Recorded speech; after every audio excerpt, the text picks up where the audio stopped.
नमस्कार दोस्तों, safety expert channel पे आप सबका स्वागत है। आज का टॉपिक हम लोग देखने वाले हैं इंटरव्यू के बारे में। फायर सेफ्टी ऑफिसर इंटरव्यू के बारे में क्वेश्चंस एंड आंसर्स हम लोग देखने वाले। तो चलिए वीडियो को शुरुआत करते हैं क्वेश्चन नंबर 1 से। एक है व्हाट इज फायर। फायर क्या होता है? फायर एक केमिकल रिएक्शन है जिसमें रैपिड ऑक्सीडेशन या कॉम्बिशन होता है जो हीट और लाइट रिलीज करता है। ये रिएक्शन को होने के लिए फ्यूल, ऑक्सीजन और हीट चाहिए, तब फायर रेडी होती है। मतलब फायर ट्रायंगल जरूरी है तो फायर बनता है। आगे question number 2, what are the types of fire classes. Fire के कितने टाइप्स होते हैं? तो पहला है क्लास ए, उसमें क्या है, सॉलिड कंबस्टेबल मटेरियल का फायर होता है, जैसे कि वुड होता है, पेपर होता है। दूसरा है क्लास बी, उसमें क्या इन्वॉल्व होता है, फ्लेमेबल लिक्विड्स का फायर होता है, जैसे ऑयल है, पेट्रोल है, डीजल है। आगे क्लास सी, गैस का फायर, मतलब जैसे कि प्रोपेन है, ब्यूटेन है, ये गैस का फायर होता है। आगे क्लास डी, क्लास डी में क्या इन्वॉल्व होता है, मैग्नीशियम और एल्यूमिनियम इग्निस होता है, मतलब मेटल का फायर उसको बोलते हैं। और लास्ट का है क्लास के फायर भी उसको बोलते हैं और क्लास एफ फायर भी उसको बोलते हैं। उसमें कुकिंग ऑयल्स और फैट्स का फायर इंक्लूडिंग होता है। आगे question number 3, what is the fire tetrahedron. Fire tetrahedron क्या होता है? फायर टेट्राड्रॉन में फायर ट्रायंगल के 3 एलिमेंट्स एक साथ एक fourth element chemical chain reaction add होता है। इनमें से कोई भी एक एलिमेंट हटाने से फायर बंद हो जाता है। जैसे पहले क्वेश्चन में हमने देखा, आग किसको बोलते हैं, तो हीट, फ्यूल और टेम्परेचर। जैसे कि हमने देखा, आग लगने के लिए किन किन चीज़ों की ज़रूरत है, ऑक्सीजन, हीट और फ्यूल की ज़रूरत है। वो तीनों में से एक भी चीज़ तोड़ दिया जाए तो फायर लगता नहीं है। ये इस आंसर में अपने को दिखाई देता है। आगे है question number 4, what is a fire extinguisher and how many types are there. Fire extinguisher क्या होता है और कितने टाइप्स के फायर एक्सटिंग्विशर होते हैं? इसका आंसर है, फायर एक्सटिंग्विशर एक पोर्टेबल डिवाइस है जो छोटे फायर्स को बुझाता है। टाइप्स में water type fire extinguisher, foam type fire extinguisher, dry chemical powder type fire extinguisher, CO2 type fire extinguisher और वेट केमिकल फायर एक्सटिंग्विशर, जो अलग अलग फायर क्लासेस के लिए यूज होते हैं। आगे देखते हैं question number 5, what are the steps to use a fire extinguisher. Fire extinguisher कैसे यूज करते हैं? तो उसमें क्या है, पास के मेथड है, follow the pass method. Pass method follow करना है। पास बोले तो क्या है, पी बोले तो पहला पी है, पुल, पिन को खींचना है। दूसरा है ए, एम द फायर, बोले तो एम फायर के बेस पर, जहाँ से आग लगी उसके बेस पर हमारा एम होना चाहिए। आगे है यस, स्क्वीज हैंडल को दबाइए, जो हैंडल है उसको दबाइए और स्क्वीज करे, यहाँ से वो है। और आगे स्वीप साइड टू साइड, वो क्या करना है, साइड टू साइड उसको स्वीप करना है। इस पास मेथड से हम लोग फायर एक्सटिंग्विशर को यूज करते हैं। आगे का question, what are the stages of fire. Fire के स्टेजेस क्या होते हैं? तो पहला है इग्निशन, जब फायर स्टार्ट होता है वो है इग्निशन। दूसरा है ग्रोथ, जब फायर बढ़ता है और ज़्यादा फ्यूल कंज्यूम करता है। पहला क्या होता है, इग्निशन लगता है, उसके बाद आग बढ़ जाता है, वो ग्रोथ में आता है। तीसरा है फुल्ली डेवलप्ड, जब फायर अपनी पीक पर होती है, मतलब पूरी तरीके से चारों ओर से आग लगी हुई है। और लास्ट का है डिके, जब फायर कम होने लगता है क्योंकि फ्यूल और ऑक्सीजन खत्म होने लगते हैं। ये फायर के स्टेज है। आगे है question number 7, what are the main fire suppression system. Fire suppression system के एग्जांपल्स क्या है? कॉमन सिस्टम है, पहला है sprinkler system, fire hydrant system, fire hoses, CO2 floating system, dry chemical system और फोम सिस्टम। आगे है क्वेश्चन नंबर 8। क्वेश्चन नंबर 8 है, what is a fire hazard. Fire hazard क्या होते हैं? फायर हजार्ड वो चीज़ है जो फायर के रिस्क को बढ़ाता है।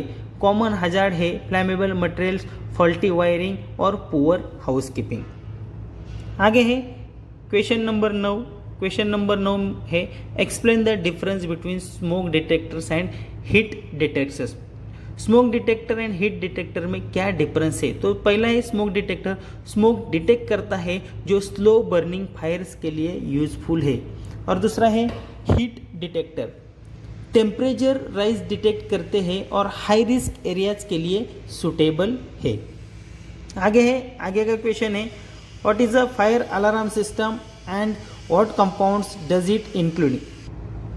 उसका आंसर है फायर अलार्म सिस्टम एक सिस्टम है जो फायर डिटेक्ट करके वार्निंग देती है। इसमें detector, smoke, heat, manual call points, control panels, alarms और इमरजेंसी लाइट्स होते हैं। आगे है क्वेश्चन इमरजेंसी इवैक्यूएशन प्लानिंग क्या होता है? इमरजेंसी इवैक्यूएशन प्लानिंग एक प्लान बनाने का प्रोसेस होती है ताकि इमरजेंसी में बिल्डिंग से सेफली निकाला जा सके। इसमें एस्केप रूट्स, असेंबली पॉइंट्स और रिस्पॉन्सिबिलिटी असाइन करना शामिल है। आगे का क्वेश्चन है फायर ड्रिल क्या होती है और ये इम्पोर्टेंट क्यों है? तो उसका आंसर है फायर ड्रिल एक प्रैक्टिस इवैक्यूएशन एक्सरसाइज है जो लोगों को एक्चुअल फायर के लिए प्रिपेयर करती है, रिस्पॉन्स टाइम इम्प्रूव करती है और इवैक्यूएशन प्रोसेस में प्रॉब्लम्स आइडेंटिफाई करती है। आगे का क्वेश्चन है वर्कप्लेस में कॉमन फायर प्रिवेंशन मेजर्स क्या है? तो उसका आंसर है मेजर्स में क्लियर एस्केप रूट्स, फ्लैमेबल मटेरियल्स को सही तरीके से रखना, electrical maintenance, fire risk assessment और एम्प्लॉयज़ को फायर सेफ्टी ट्रेनिंग देना शामिल है। आगे का क्वेश्चन है फायर वॉच का रोल क्या होता है? Fire watch hot work area जैसे वेल्डिंग या कटिंग को मॉनिटरिंग करता है ताकि कोई फायर स्टार्ट हो तो उस पर कंट्रोल किया जा सके। ये role high fire risk activities के लिए इम्पॉर्टेंट है। आगे का क्वेश्चन है फायर एक्सटिंग्विशर्स के ABC क्या होते हैं? तो फायर एक्सटिंग्विशर के ऊपर जो ABC लिखा हुआ है वो क्या होता है? तो A बोले तो कंबस्टेबल मटेरियल्स, क्लास A का फायर बुझा सकता है। B बोले तो फ्लैमेबल लिक्विड्स, क्लास B के फायर के लिए है। C बोले तो इलेक्ट्रिकल फायर्स, क्लास C के लिए है। आगे का क्वेश्चन है फायर रिस्क असेसमेंट क्या होता है? फायर रिस्क असेसमेंट एक सिस्टमेटिक इवैल्यूएशन है जो फायर हजार्ड को आइडेंटिफाई करने, फायर होने के चांसेस एसेस करने और उसके इम्पैक्ट्स को इवैल्यूएट करके रिस्क को कम करने के लिए किया जाता है। बहुत सारी वर्कप्लेस में ये मैंडेटरी है। आगे का क्वेश्चन है फायर सेफ्टी ऑफिसर की क्या रिस्पॉन्सिबिलिटीज़ होती है? फायर सेफ्टी ऑफिसर का काम है रिस्क असेसमेंट कंडक्ट करना, इमरजेंसी प्लान्स बनाना, फायर सेफ्टी इक्विपमेंट का ओवरसाइट रखना, फायर ड्रिल्स और ट्रेनिंग ऑर्गेनाइज करना और फायर सेफ्टी रेगुलेशंस फॉलो करना। आगे का क्वेश्चन है फ्लैश ओवर क्या है और ये कैसे होता है? फ्लैश ओवर एक सडन इग्निशन है जब किसी एरिया में सारे कंबस्टेबल मटेरियल्स इकट्ठे जल उठे हैं। हाई टेम्परेचर के वजह से ये तब होता है जब फायर का हीट पूरे कमरे का टेम्परेचर इतना बढ़ा देता है कि हर चीज़ एक साथ इग्निट हो जाती है। आगे का क्वेश्चन है बैकड्राफ्ट्स क्या होता है और इसे कैसे प्रिवेंट कर सकते हैं? उसका आंसर है बैकड्राफ्ट एक एक्सप्लोजिव रीइग्निशन होता है जब एक ऑक्सीजन डिप्लीटेड एरिया में वापस आती है। ये प्रिवेंट करने के लिए एरियाज में जहां ब्लैक स्मोक या फ्लेम्स नहीं है वहां दरवाजे और विंडोज़ ध्यान से और धीरे से ओपन करनी चाहिए। आगे का क्वेश्चन है एक्टिव और पैसिव फायर प्रोटेक्शन में क्या डिफरेंस है? तो आंसर है एक्टिव फायर प्रोटेक्शन का। एक्टिव फायर प्रोटेक्शन में ऐसे सिस्टम्स होते हैं जो एक्टिव होने पर काम आते हैं जैसे कि स्प्रिंकलर्स है, एक्सटिंग्विशर्स है और अलार्म्स है। और पैसिव फायर प्रोटेक्शन में ऐसे स्ट्रक्चरल मेजर्स होते हैं जो फायर और स्मोक को कंटेंट करते हैं जैसे फायर रेसिस्टेंस वॉल और डोर्स। आगे का क्वेश्चन है फायर डोर्स क्या है और इसके क्या बेनिफिट्स है? फायर डोर एक स्पेशली कंस्ट्रक्टेड डोर है जो फायर को एक स्पेसिफिक टाइम के लिए रोक सकता है जैसे कि 30 से 120 मिनट्स तक। ये फायर और स्मोक को स्प्रेड होने से रोकती है और लोगों को इवैक्यूएट करने का टाइम देती है। आगे का क्वेश्चन है फ्लैमेबल मटेरियल्स को कैसे स्टोर करना चाहिए?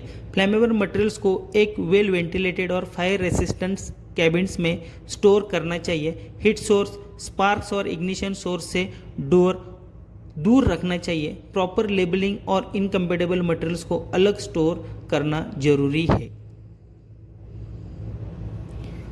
आगे का क्वेश्चन है, फायर एक्सटिंग्विशर साइनेजेस का क्या इंपॉर्टेंस है और इन्हें कहाँ प्लेस करना चाहिए? तो उसका आंसर है, फायर एग्जिट साइनेजेस लोगों को इमरजेंसी में सेफ एग्जिट्स तक गाइड करता है। ये हर एग्जिट्स पॉइंट पे, इसके रूट्स पे और हर डायरेक्शन से क्लियरली विजिबल होनी चाहिए।